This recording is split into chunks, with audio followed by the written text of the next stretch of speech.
CSS में सबसे पहला स्टेप क्या होता है? अगर आपने सीएसएस करना है, सीएसपी ऑफिसर बनना है, तो सबसे पहला स्टेप क्या होगा? स्टेप बाय स्टेप में ये मेरी वीडियोस आती रहेंगी।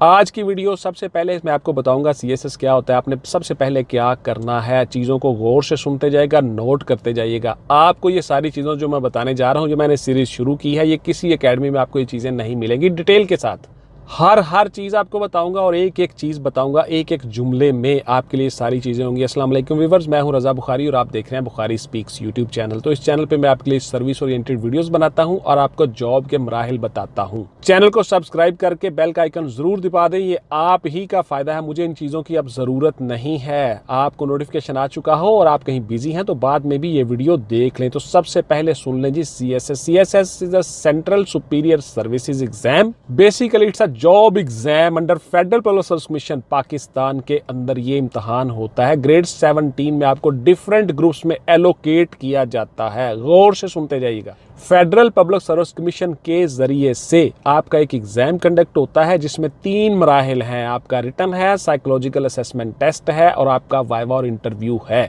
इसके लिए आपने क्या करना है, एलिजिबिलिटी क्राइटेरिया क्या है, गौर से सुनते जाइएगा। वीडियो के एक एक लाइन पे गौर कीजिएगा। ग्रेजुएशन आपकी तालीम होनी चाहिए जी, 2nd डिवीजन HEC से approved, higher education commission of Pakistan से अप्रूव्ड। वो इंस्टीट्यूशन हो, वो इदारा हो, वो कॉलेज हो जहां से आपने BA या ग्रेजुएशन 14 साल तालीम की है। अब ये 4 साल हो गया जी, BS 4 ईयर्स, वो आप करेंगे।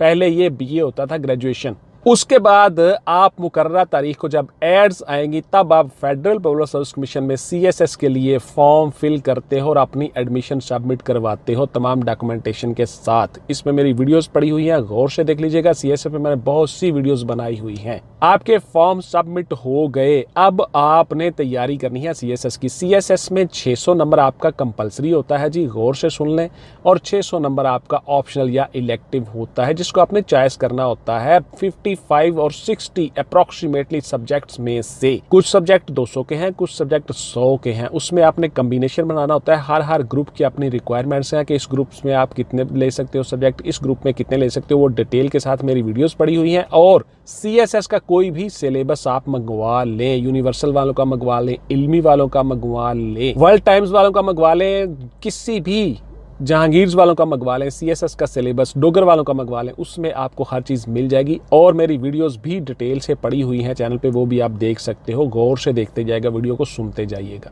सब्जेक्ट सिलेक्शन आपने किस तरह से करनी है, सब्जेक्ट सिलेक्शन क्या होती है, इस पर मेरी डिटेल से वीडियो आ चुकी है। 2 नहीं, 3 नहीं, 4 वीडियोस बनाई हुई हैं सब्जेक्ट सिलेक्शन पर। उसको गौर से देख लीजिएगा। उसके मुताबिक आपने सब्जेक्ट सिलेक्ट करने हैं। हमारे नोट्स भी अवेलेबल हैं जी, वो भी आप ले सकते हो। मैंने बहुत से सवालों के जवाब दिए हुए हैं आपके नोट्सों में। आपने सब्जेक्ट सिलेक्शन कर ली, आपने सीएसएस का एडमिशन भिजवा दिया। अब आपने उसकी तैयारी करनी है। तैयारी के लिए हमारे नोट्स अवेलेबल हैं और बहुत सी चीज़ें मैं बताता हूं इन वीडियोस में, स्टेप बाय स्टेप आपको बताता जाऊंगा। अब इन वीडियो का जो मैंने सिलसिला शुरू किया है, इसमें मैं आपको बताऊंगा कि आपने पेपर किस तरह से हल करना है, पेपर की लेंथ कितनी होगी, क्वेश्चन की लेंथ कितनी होगी, क्वेश्चन किस तरह से हल करना है, कितने क्वेश्चन हल करने होते हैं, क्या क्या होता है। और सीएसएस के हर पेपर में चूंकि अब आपका 100 नंबर में से 20 मार्क्स का MCQ का एक सवाल होता है, तो 20 मार्क्स के हर पेपर के MCQ लेके कहाँ से तैयारी करनी है, और बाकी जो 80 मार्क्स हैं उसमें सब्जेक्टिव आपने कहाँ कहाँ कैसे कैसे करना है, इस पे मैं डिटेल के साथ आपको चीज़ें बताऊंगा इंशाल्लाह। उसके बाद जी आपके मज़ामीन सिलेक्शन हो गई, सारा कुछ हो गया। अब आपने तैयारी शुरू कर देनी है। अब आपने एक एक सब्जेक्ट के ऊपर पूरी मेहनत करनी है। पूरे पाकिस्तान से कंपटीशन होता है जी, पूरे पाकिस्तान से लोग बैठे हुए होते हैं, चिल्ला काट रहे होते हैं मुख्तलिफ जगहों पे। साल 2 साल से 3 साल से लोग तैयारी कर रहे होते हैं। अप्रॉक्सीमेटली 200 सीट्स होती हैं जी, 210, 205, 190, 195, 198, 197, इसी के अराउंड, यानी 200 के अराउंड आपकी सीट्स होती हैं। इन्हीं सीट्स पे कंपटीशन होता है, उन्हीं पे आपने वो सीट लेनी होती है। तो इसलिए उन 200 बंदों में आने के लिए आपने पूरी मेहनत करनी है, कमिटमेंट और डिवोशन के साथ। पेपर भी देना एक आर्ट है, एक फन है। आपका पेपर दूसरे स्टूडेंट से थोड़ा डिफरेंट हो, आपने उसको इस तरह से किया हो कि आपको नंबर बहुत ज्यादा मिले, और जितने आपके मार्क्स ज्यादा आएंगे उसी लिहाज से आपकी एलोकेशन होने के चांसेस बढ़ जाते हैं। इसलिए आपने पूरी मेहनत करनी है और चिल्ला काटना है सीएसएस के लिए। अगर तो आप लोगों ने सिर्फ सीएसएस का एग्जाम इसलिए देना है कि रिश्तेदार, अजीज, दोस्तों को बताया जाए जी लड़का हमारा सीएसएस कर रहा है, फिक्र ही ना करो जी, सीएसपी अफसर बन रहा है, फिर तो आप बेशक ना पढ़ें, कोई इशू नहीं है, कोई मसला नहीं है। अगर आपने वाकई में सीएसएस करना है, सीएसपी ऑफिसर बनना है, ब्यूरोक्रेट बनना है, ग्रेड 17 में आना है, इस मुल्क की बागडोर संभालनी है, तो फिर आपको चुप करके मेहनत करना होगी। कहीं ना कहीं बैठ जाएं, चिल्ला काटें, मेहनत करें, किसी को बताने की जरूरत नहीं है, चुप करके पढ़ते रहें। 24 घंटों में से कम अज कम आपको 12-13 घंटे जरूर पढ़ना चाहिए जी। लेकिन जो कमिटेड लोग होते हैं, गौर से सुन लें, 24 घंटों में से 16-16, 18-18 घंटे पढ़ते हैं। मैं ऐसे लोगों को जानता हूं, मेरी वीडियोस पड़ी हुई हैं, आप देख सकते हैं। मैंने डिटेल के साथ उन वीडियोस में उन लोगों का जिक्र किया हुआ है जिन्होंने ऐसा किया है, और आप लोग भी कर सकते हो। एवरीवन कैन डू, आप में से हर बंदा कर सकता है जी। जापानीज कहते होते हैं, if one can do I can do. पूरी दुनिया में अगर कोई एक शख्स भी ये काम कर सकता है तो मैं भी कर सकता हूं जी। उसके बाद जी आप लोगों ने पूरी मेहनत और कमिटमेंट के साथ तैयारी करनी है, तब आपका ये एग्जाम क्लियर होगा। आपने रिटर्न कैसे करना है उसमें मेरी वीडियोस ऑलरेडी पड़ी हुई हैं, अब स्टेप बाय स्टेप आती रहेंगी कि अब आपने कैसे कैसे क्या क्या करना है, पेपर कैसे हल करने हैं, पेपर का सवाल कैसे करना है, एक एक चीज़ बताऊंगा इंशाल्लाह। ऑलरेडी भी वीडियो पड़ी हुई है, आप वो देख सकते हैं। अच्छा, फारिग टाइम जब भी आपके पास हो, आप चैनल पे आके सीएसएस की वीडियो ज़रूर देखा करें। अगर आप सीएसएस कर रहे हो तो 10 मिनट की वीडियो होती है, इसको गौर से देख लिया करें। आपको किसी एकेडमी में इस तरह के लेक्चर्स नहीं मिलेंगे जो मैं आपको बता रहा हूँ, पूरी गारंटी के साथ ये बातें आपको मैं बता रहा हूँ। उसके बाद जी सब्जेक्ट सिलेक्शन का थोड़ा सा मैं आपको यहाँ पे टच दे देता हूँ कि आपने सब्जेक्ट बेटा वही सिलेक्ट करने हैं जो आपने पढ़े हुए हैं और बचपन से पढ़ने का शौक है आपको। ये किसी के कहने पर आपने नहीं करने के जी फलां सब्जेक्ट ले लो, वो बड़ा स्कोरिंग है, बड़े स्कोर देता है। और भाई आपको उस सब्जेक्ट का पता ही नहीं है तो आपको कैसे स्कोर देगा? उस बंदे को पता होगा जो वो ये कह रहा है कि बड़ा स्कोरिंग है, बिकॉज उसने वो पढ़ा हुआ है, उसकी दिलचस्पी है उसमें, इसलिए वो आपको ये मशवरा दे रहा है। लेकिन ये वेरी करता है पर्सन टू पर्सन। आपको ज्योग्राफी में दिलचस्पी ही नहीं है तो मैं आपको कहता रहूँ कि ज्योग्राफी में बड़े नंबर आते हैं, आप नहीं ले सकते जी। आपको पता ही नहीं ज्योग्राफी का, आपका मैथ्स बहुत अच्छा है, आपकी फिजिक्स बहुत अच्छी है, आप उसमें ज़्यादा अच्छे नंबर ले सकते हो, तो आपने वही लेना है, फिजिक्स और मैथ ही लेना है। किसी के कहने पे सब्जेक्ट सिलेक्शन नहीं करनी, अपनी ज़ात के अंदर देखना है कि मैं क्या कर सकता हूँ, मुझे क्या चीज़ अच्छी तरह से आती है, मेरा शौक क्या है, मुझे पढ़ने के लिए क्या पसंद है, किसको मैं अंदर से फील करके पढ़ता हूँ, कि किसको पढ़ना मुझे अच्छा लगता है, वो सब्जेक्ट आपने लेना है, याद रखिएगा। इसी तरह से जब आपने इंटरव्यू की तैयारी करनी है तो आपने अपनी हर चीज़ को देखना है कि आप कौन से लिबास को अच्छी तरह से कैरी कर सकते हो, वही लिबास पहनना है। किस तरह से बॉडी पोस्चर आपका है, किस तरह से आप ईजी फील करते हो, और इसमें मेरी बहुत सी वीडियोस पड़ी हुई हैं। आप इंटरव्यू में कैसे बैठोगे, आपका बॉडी पोस्चर कैसा होगा, हाथों की पोजीशन क्या होनी है, अपने बॉडी लैंग्वेज क्या होती है, जवाब कैसे देना है, जिस सवाल का जवाब नहीं आता उसका जवाब कैसे देना है, ये डिटेल से मैंने चीज़ें बताई हुई हैं। आप मेरे चैनल पे आके वो सारी वीडियोस देख सकते हैं।